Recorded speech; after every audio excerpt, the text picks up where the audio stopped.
खुलुमबाय आंनि मुलुगनां बड' निउस चेनेल साफ्रोमबो नायगिरि बिथांमोननिसिम गोजोन फुंबिलिनि बयनिसिमबो गाहाम हामलायनाय जासिहरनाय जाबाय। आसा खालामो नोंथांमोनहा गासै मोजाङै दं। बे समाव आं नोंथांमोननि सिगाङाव फुंबिलिनि मोननैसो खौरां लाना फैलायबाय। अन्नानै भिडिअखौ स्किप खालामाजासे जोबजासिम नायलांदो। दिनैनि फुंबिलिनि मोननैसो खौरांफोरा जाबाय। गिबि रादाबाव दं मैया समरखारि जानाय आसाम केबिनेट जथुम्माखौ हरखाब दोनथ'नो गोनां जादों।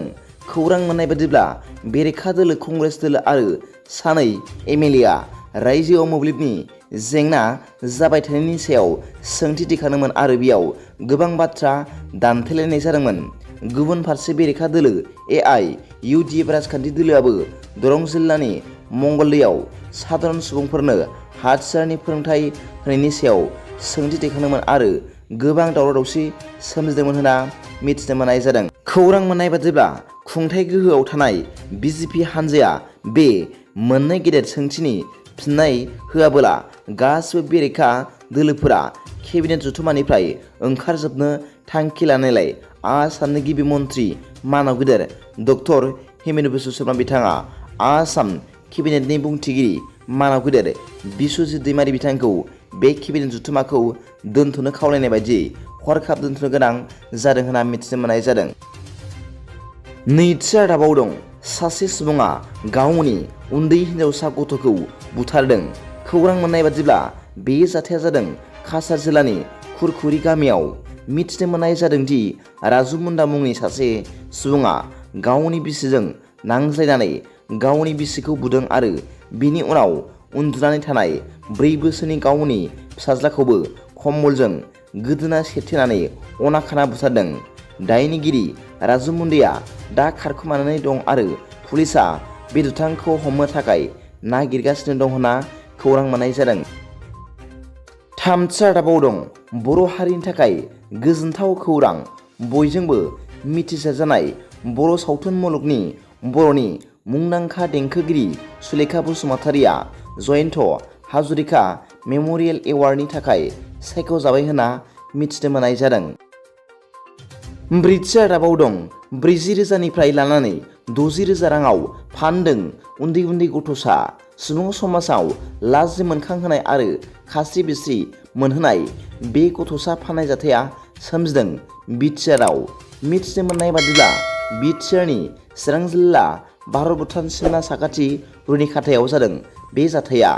चिरांनि रुनिखाथा थानानि सिङाव थानाय सिलेखागुरिनि गामिनि हगम नार्जारि 25 बोसोर आरो बिजुलेखा नार्जारि 23 बोसोर बैसोनि 6 दाननि गेजेरावनो सानै उन्दै गथ'सा फाननाय जाथाया सोराङाव फैदों। सानै उन्दै उन्दै हौवासा हिन्जावसा गथ' थासेयावबो फिन गोरबोआव दंमोन बिजुलेखा नार्जारिनि देहायाव।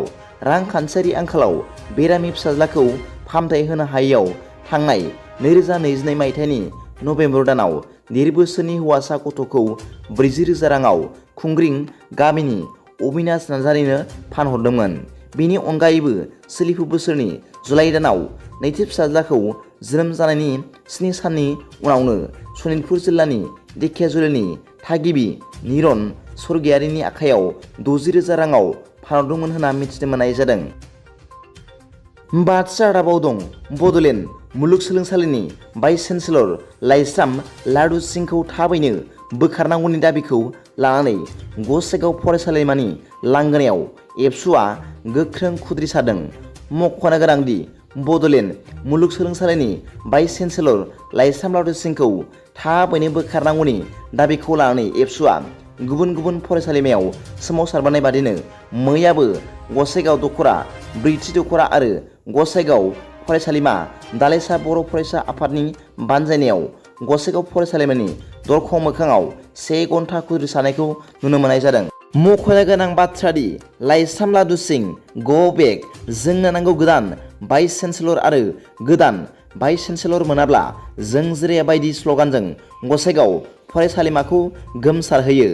आसामनि रायजो बेंगिरिया बड'लेण्ड मुलुगसोलोंसालिनि भाइस चेन्सेलरखौ थाबैनो बोखारनानै गोदान भाइस चेन्सेलर थिसनाब्ला एबसुआ बड'लेण्ड मुलुगसोलोंसालिनि सिङाव थानाय गासिबो फरायसाफोरखौ लानानै थाबैनो बड'लेण्ड मुलुगसोलोंसालिनि दरखं मोखाङाव गोख्रों सोमावसारनो थाखाय थियारि जाना दं होननानै फोरमायो क'क्राझार जिल्ला एबसुनि गाहाय नेहाथारि खाम्फा बसुमतारी बिथाङा खौरांगिरिफोरनि सिगाङाव। दिनैनि फुंबिलिनि मोननैसो खौरांफोरा दा बेखिनिल'मोन। भिडिअखौ मोजां मोनदोंब्ला आंनि बे मुलुगनां बड' निउस चेनेलखौ अन्नानै साबस्क्राइब खालाम आरो बेल आइकनआवबो थुनानै ला, जाहाथे आं गोदान निउस आपडेट लानानै फैब्ला नोंथांनियाव सिगांग्रो नटिफिकेसन सौहैयो।